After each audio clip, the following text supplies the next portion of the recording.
Hi everyone, welcome to the Do It Yourself section. I'm Vishnu Benne from Indiahikes. In this video, we are talking about the Harischandragad trek. Speaking about this trek is Saini Krishnamurthy with us.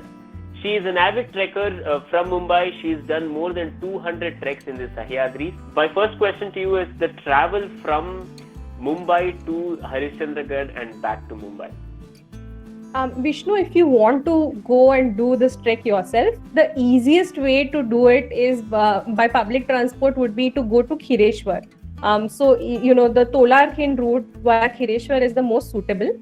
From Bombay, you have to get to Kalyan, and from Kalyan, you have to take a bus that is going towards Ale Fata, and you have to get down at a place called Kubi Fata. And from Kubi Fata, you will have to walk from towards Khireshwar village for about 2 to 3 kilometers, and then your trek starts from there. The return journey can be done the same way. So you descend to Khireshwar village, walk out to the highway, take a bus back to Kalyan and back to Bombay. Great. So how do you go about planning this trek in terms of the timings, Saini? Vishnu, if I were to plan this trek, I would start at night, late at night from Mumbai, get to Kalyan, and then from Kalyan to Kubi Fata at night itself, so that you reach Khireshwar village before sunrise. Probably have breakfast at Khireshwar village when the sun rises, and start your trek very nice and early at around 6 o'clock, so that you reach the top of Harischandragad by around 9:30, 10 a.m. And that way you can explore the entire fort, take some rest, enjoy some time watching Konkan Kada, and then descend on the same day and be back to Bombay by night. This sounds extremely convenient, Saini, that you can go do this trek in one single day and come back to your house. You mentioned about the food part while you were talking about the planning of the timings. If you're doing the Khireshwar route, food, well, there are a lot of stalls. I understand that the food is taken care of. What about the Pachnai route? If you're doing from there, how would you manage the food on the trail? The good news, Vishnu, is that both Pachnai and Khireshwar village are very used to many trekkers coming to visit Harischandragad. So you will get food at both these villages at the start point, and then on the way towards these on these trails also you will get snacks and food options. And additionally, once you reach the top, once you reach Konkan Kada, there also you have many stores and many restaurants that are being run by the locals, where you can get not just snacks, but you can get a full lunch, a full meal as well. Wow, that again makes it more and more convenient to go do this trek without having to think about the food and plan way too much ahead. This brings me to the water sources on the trek. Are there many water sources where you can fill while you're going on to the trek itself? So Vishnu, not necessarily. So it depends. If you're going in the monsoon, there might be some freshwater streams along the way. So after the villages themselves, where you can of course find water, the next water source would be once you reach the top near the Amruteshwar temple. There is a potable water source, and then also lot of water that you can ask the restaurants to provide you. But on the way, unless it's monsoon and there are a lot of freshwater streams, you will not get water very easily. So do stock up. If you're doing through the Khireshwar route and the Pachnai route, out of these two, which is the slightly more difficult route, and how would you suggest a trekker to prepare for the Harischandragad trek? If you're going to Harischandragad through the Pachnai route, someone who's new to trekking, who's not yet done a lot of treks, can also explore it. I would say it is easy.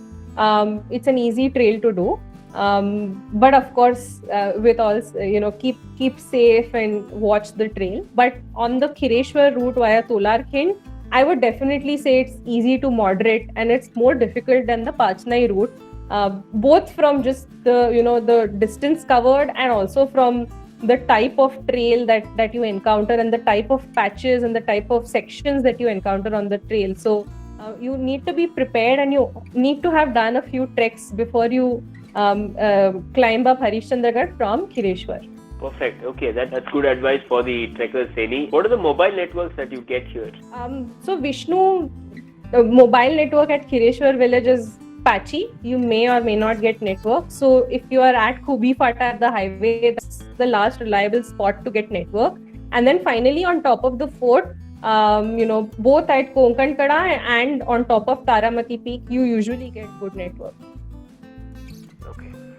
Which is the nearest ATM to the trek? I would say the nearest reliable ATM would be Kalyan or Murbad, which is just ahead of Kalyan on the way of the bus route. Nothing reliable beyond that. Okay. So how much money do you need from your home in Mumbai to do this trek and come back to your home? I would say, Vishnu, if you are planning to do a one-day trek to Harischandragad, and if you're going by public transport, you should be okay with carrying around 1,000 to 1,500 rupees with you. This should cover your meals and your travel back and forth to the fort. Saini, can you camp on the Harischandragad trek? And if so, which is the best location to go put your tents in?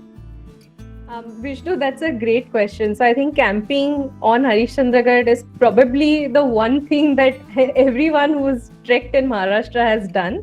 The best spot for camping is undoubtedly on Konkan Kada. And Konkan Kada is basically a tent city or a tent town. And you have to experience, camping in Konkan Kada because the sunset at Konkan Kada is extremely magical, really, really beautiful, and you can only experience that if you stay at Konkan Kada at night. Wow, sounds magical to me, Saini. Thank you so much for talking about the Harischandragad trek. There you go, guys. That was Saini Krishnamurthy speaking about the Harischandragad trek, and this trek is truly magical, and we all know why it is quite popular, and it's called the pride of Maharashtra. There are a lot of things that you can do on the Harischandragad trek itself. 1 or 2 days is not good enough for you to explore the entire region here. For more information about the trail, you can check out our documentation. All you have to do is just click on the DIY section on our website, Indiahikes.com. I'm Vishnu Benne, and you are watching the Do It Yourself Trek series.